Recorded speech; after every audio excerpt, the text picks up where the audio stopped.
Welcome to the Dream 100 Show, the epicenter of influence, collaboration, and exponential growth.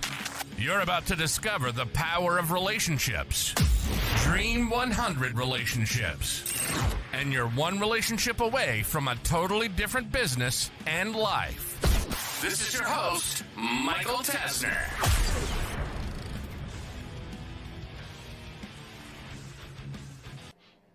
Hey there, and welcome to this week's edition of the Dream 100 Show. I've talked a little bit in the past about selling with and marketing with a frame. And for some reason, this concept, it took me a while to fully understand, but it's a tactic, a concept, a framework that I've been using throughout my books and courses and teachings and websites. So I wanted to give you a high-level overview of how you can start to leverage kind of the power of frames. But more importantly, I want to talk about some of the areas that are going to trip you up from a marketing standpoint, because you're going to very rapidly start to see where you've made mistakes. How have you improperly communicated the value, for example?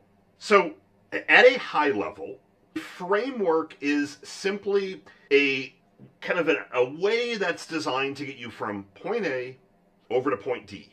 And you're going to quickly see that we're going to talk through everything in a frame of 4. There's going to be 4 steps. There's going to be 4 mindset things we're going to talk about, 4 stages. Everything is done in a sequence of 4. But when you look at how do you sort out, what do you kind of start with from a framework standpoint? Is it a problem? Is it a concept? Is it a business idea? Anything can be put at that highest of level at a frame. So let's just use a very basic example that I could argue would be a little bit more of a challenge to talk through with this type of business, but you'll kind of see it come together in real time. So let's say that you own a landscaping business and you serve a local geographic area. You might say the frame or the problem, the area that I'm looking to try and figure out is, how do I actually grow my landscaping business? And you might put that all the way at the top. So that is kind of topic number 1 that we're looking at. How do you grow a landscaping business? Now, what I've realized in the past is that I would skip all of the most important stuff. So if you were to say, Michael, how do I grow a landscaping business? I would say you need to have a marketing first strategy and approach. You need to be investing a lot of money in marketing, offline, paid traffic. You need to leverage the Dream 100 framework. You need to grow your authority, get testimonials, social proof from local jobs. Like, I would go right into the area that's at the end of the framework, which is the path to actually get there. I would go right to that.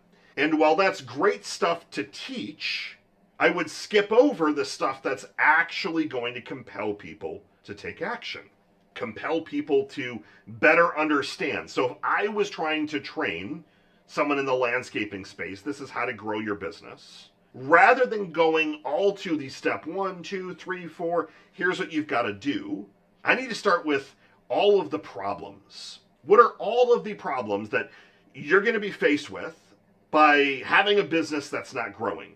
You might not know how to actually grow it. That could be a problem. You don't know how much capital you need, or you don't have the capital. You've been bootstrapping the business, so you've got maybe $1,000 to invest in marketing. You've got confusion. You don't have a marketing agency. You can't afford one. You start to look at all these kind of problems. You don't have the time. And often I might talk about those really quickly, but where the money is then actually talking about, okay, we looked at all these problems. So you're looking to grow your landscaping business. And we talked about how you don't have time. That's obviously a big problem. We talked about how you don't have the money. You can't afford an agency. You don't know where to start. You don't have any case studies. But where the money is actually in the pain. So you told me you don't have any money.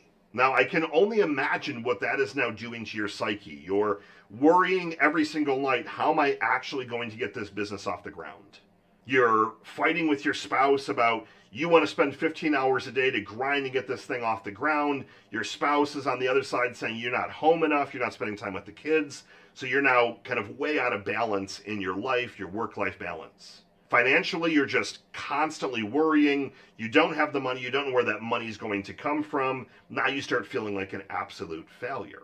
Now, if you pause for a second, when you're starting to deploy marketing, and I'm going to give you completely opposite examples in just a minute so you can see how you can use this on your podcast, your website, your email content, how you can actually start to teach and market with frames. What I always would do, as I said, is I would just go right to the steps and just give you, here's everything you got to do. But I failed to remember that people are going to run a heck of a lot faster away from pain than they are to try and jump over to pleasure. Like if they start to realize, oh my God, like there's a lot of pain here. Like things are not in a great spot. And yeah, like Michael, I'm feeling this. I'm hearing you.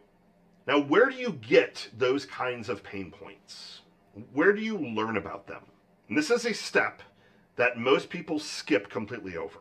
And it's not just skipping over the step of learning about pain, but they skip this step in its entirety. And that is just literally getting firsthand feedback from your prospects, from your customers as often as you can.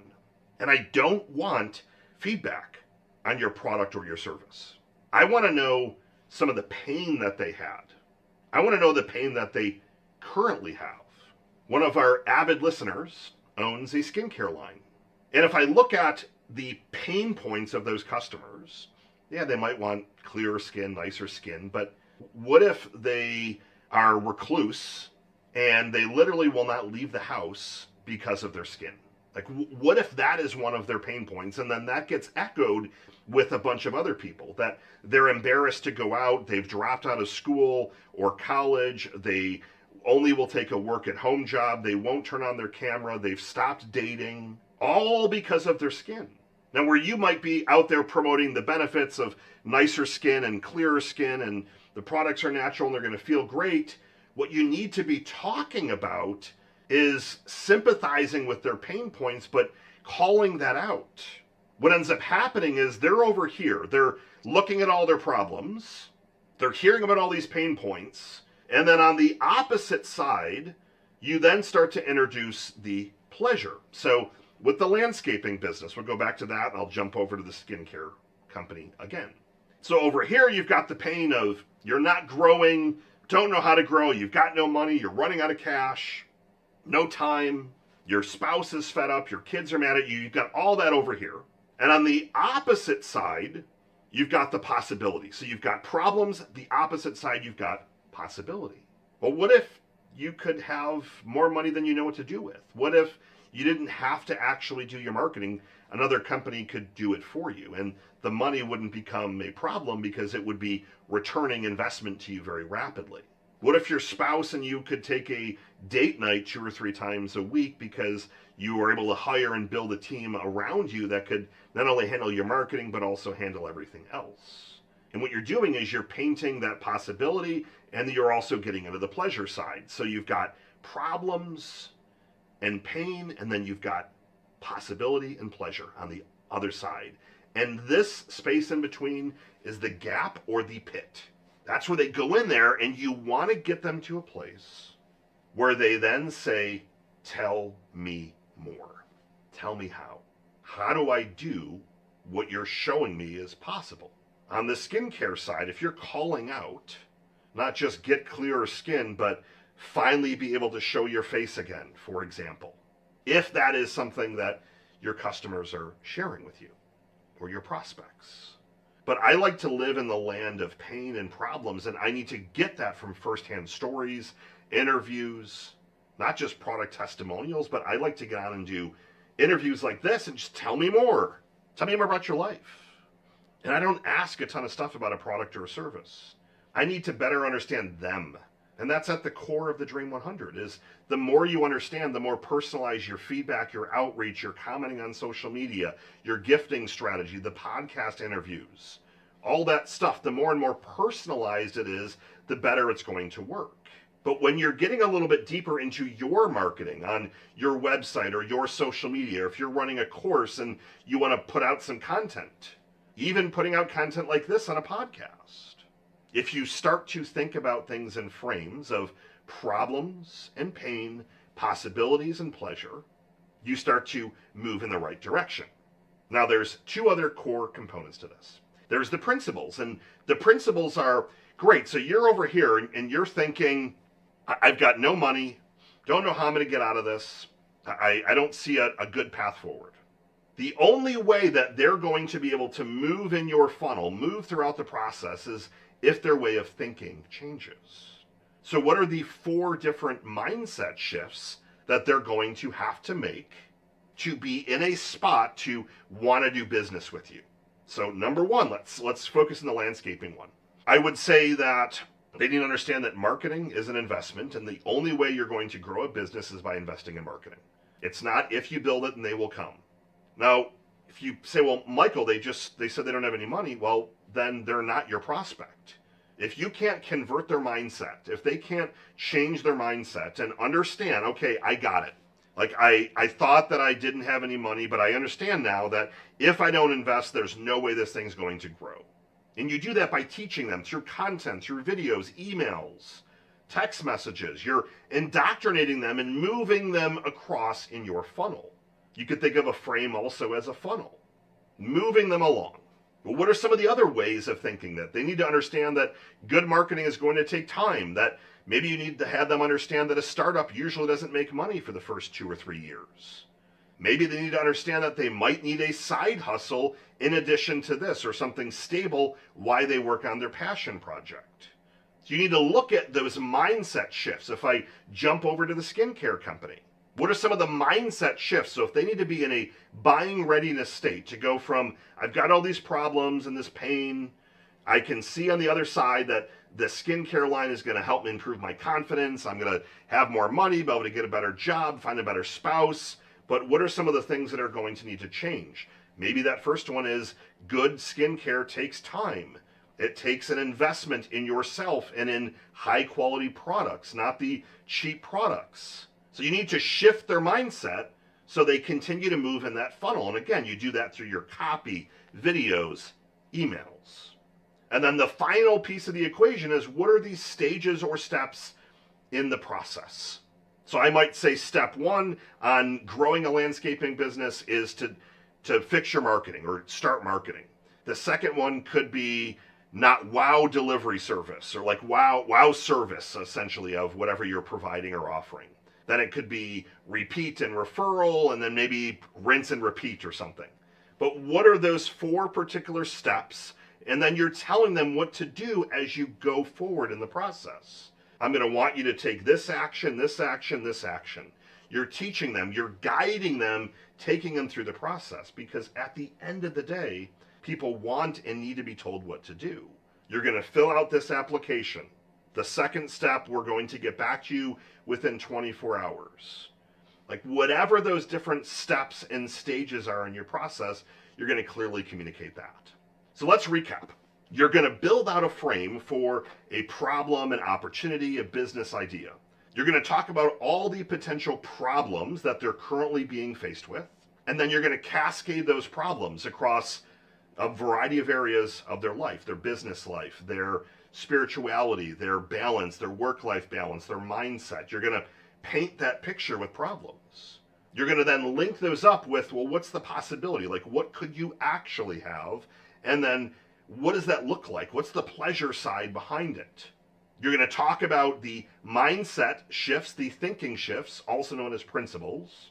These are the things that you have to change about the way you think if you want to get to the other side. You can stay over on that other side and never advance, but if you start to advance the way you think, you can move in that process. Otherwise, you're going to be stuck over with all the pain, the problems. You're never going to move. You need to change your worldview. You need to move. And then finally, you talk about this is what they actually do. Stage 1, 2, 3, and 4 to get you from where you are now to where you want to be. And they continue to go through that path, that funnel. They evolve. But if you think about it, with everything that you're doing, you can be using this exact strategy to be talking through things. Many of you, when I see in your marketing, you're not even talking about any pain points, ever. You just talk about all the pleasure on the other side, and the downside to that is that that's what everyone else does. It's very uncomfortable to talk about the negative stuff, the pain points, the things they don't want in their life. But I can tell you, after deploying these time and time again, the fortune is in pain. They're going to respond quicker. They're going to take faster action. You're going to see things start to move a lot faster. But you need to also convert that mindset and continue to move them in the right direction. Frames and framework is a powerful marketing strategy that can be used across all your marketing and how you teach and present to get people to take better actions. Tune in next week. Got some more fire content for you. Michael Tasner signing off. Good morning, good afternoon, and good night.